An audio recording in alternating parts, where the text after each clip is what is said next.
Hi everyone, this is Derek Dean from Studio MMA and MMAnytt, and I have Dan Hardy. Do you think there should be like punch people in the face, Hardy?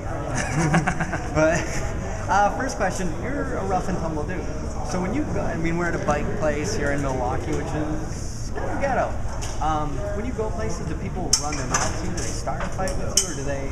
Not really, no. People are very respectful. I'm not the kind of guy that's going to take challenges from people on the street. I've got nothing to prove. So when guys come up to me and if they start acting out, I just kind of smile and go away. I prove what I can do in the octagon. Now, being from England, there are fighters, but you don't hear about them. There's really good guys. There was Lee Murray, there's Brad Wunsch, but is it hard for you to, how hard is it for you guys to jump the pond, get here, get a name? I mean, you fight over there and everything, but how hard is it for you? Because you've done it. How hard is it?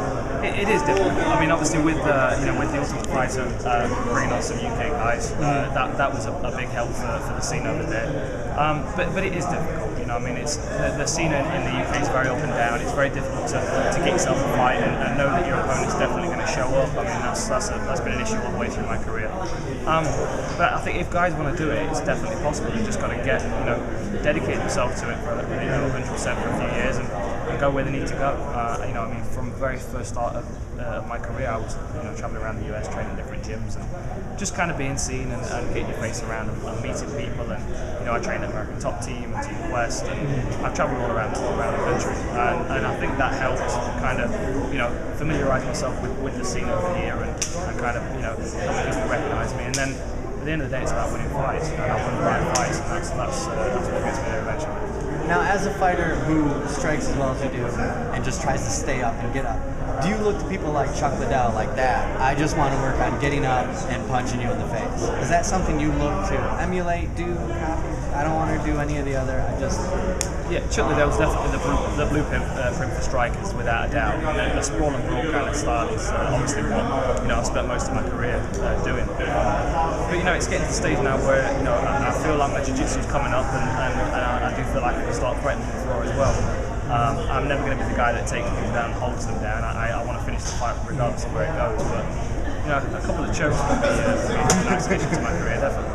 Now everyone, it seems like here in America we have like 10 banging kids. Greg Jackson, Team Quest, Randy Couture.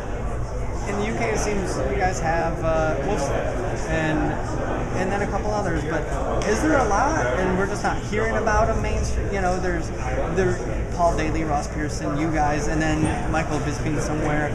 Is there more gyms than that, and we're just hearing of one because we're closed-minded and don't think there's other countries anyway? There are a lot of other gyms in the UK. Yeah, obviously the popularity of MMA is still picking up in the UK, and that's what is going to fill the MMA gyms. So there are gyms starting up, and there are guys coming through those gyms that are in a couple of years' time going to be contenders on the world scene. As for right now, it's pretty much, as you say, Mike Bisping, and then there's my own team, which is myself and Paul Daly and Ross Pearson and a few other guys at Rough House. And then a little bit further south, the shoot fighters with John Hathaway. There are gyms around, but you tend to find that the guys that are starting at those gyms now are going to be contenders for a couple of years. Okay. And now, when you're here, you have all these people showing up. They want you to do some miraculous jump kick stuff. You're hungry, you're dieting, you're thirsty. Is it hard to put on that show? Like, even talking to me, no offense, but you're like, I want to go, I'm hungry, I want to. Like, is this hard for you? It's actually not, to be honest. It actually makes my life a lot easier because I'm not sitting in my hotel room thinking about cookies. And that's the main issue during fight week for me is thinking about carbs in general. I mean, bread. I start thinking about bread and Coca-Cola. I don't drink the stuff, and I don't know why, but fight week I always crave it. So, definitely getting out and meeting the fans and doing an open workout. I've got eyes on me, so I know I've got to do something. I can't be lazy, and with the fans there, I get a lot of positive energy from them. So it helps. It really does. How does your body react to being starved? Pretty much. I mean, how does your body react to you're hungry, you're tired, or whatever, and I gotta go do great things? Does your body react like, woo?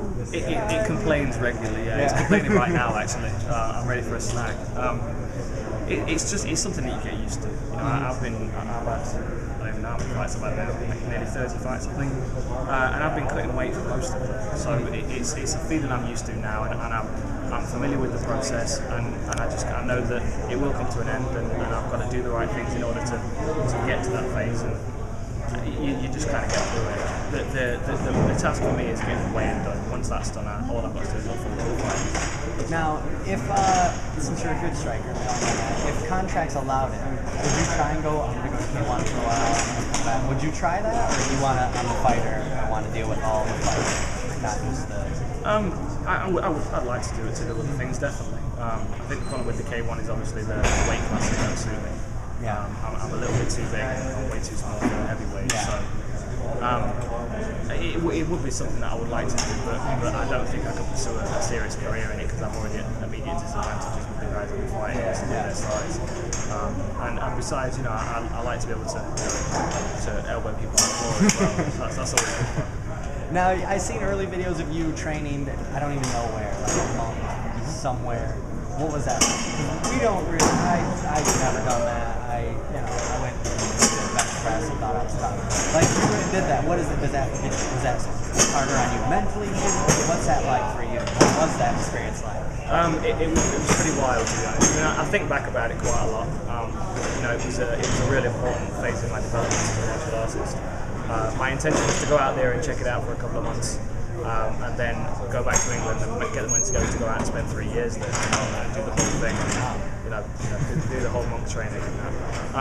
But when I got out there, it was, great time. I had an awesome time while I was there. I learned a lot. I learned a lot about myself more than about martial arts in general, because the sessions were, we were doing 10, 12-hour days of training, starting at 5 o'clock in the morning. So, by the time you finish Tuesday night, you're waking up Wednesday morning and you just don't want any of it. Me and him put in an hour and a half. I'm like, I'm done. Too much time. Exactly. And it's just those, put yourself through those days that you really have to dig deep. And that for me is what's given me the heart to get through a lot of the fights I've had.